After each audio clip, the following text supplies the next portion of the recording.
नाज़रीन, वक्फे के बाद आपका दोबारा इस्तकबाल है।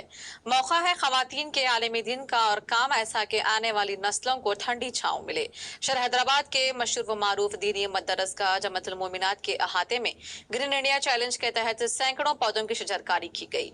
टी न्यूज़ उर्दू एडिटर के सरपरस्ती और निगरानी में चले इस प्रोग्राम में ग्रीन इंडिया चैलेंज के को फाउंडर राघविंदर, BC कमीशन के मेंबर किशोर गौड़ के अलावा मदरसे के जिम्मेदारान और सैकड़ों तालिबात ने शरीक थे।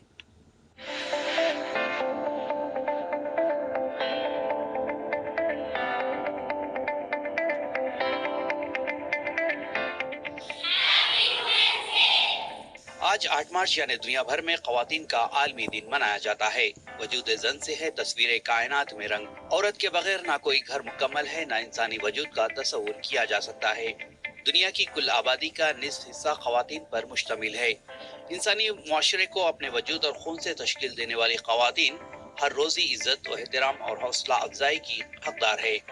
आज ख्वातीन के खुसूसी दिन के मौके पर हैदराबाद शहर के मारूफ दीनी दरसगाह जामिअतुल मोमिनात की सैकड़ों तालिबात ने इस खुशी के मौके को शजरकारी के जरिए यादगार बनाया। Assalamualaikum everyone. We are the students of Jamiatul Mominat. Happy Women's Day. Today, on the occasion of Women's Day, we planted trees. It's good for nature.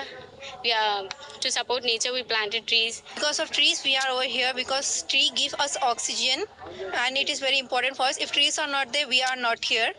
And it is in the guidance of Qayyum Anwar Sahab of T News and in appeal of MP Santosh Sir. वालेकुम रहमतुल्लाहि व बरकातुहू। मैं जामिअतुल मोमिनात की मुफ्ती course की तालिब इल्म हूँ। आज जामिअतुल मोमिनात में शजरकारी मुनाक़िद की गई है। क़य्यूम साहब की सरपरस्ती में ये संतोष बाबू MP साहब की अपील पर ये शजरकारी मुनाक़िद की गई है।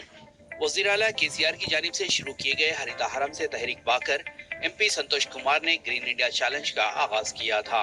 इसी प्रोग्राम के तहत T News Urdu editor Khwaja Qayyum Anwar साहब ने आज शहर की इस अजीम दीनी दरसगाह में अपनी तरफ से शजरकारी प्रोग्राम का इनेकाद अमल में लाया। सबसे पहले क़िराअत कलाम पाक से इस प्रोग्राम का आगाज हुआ।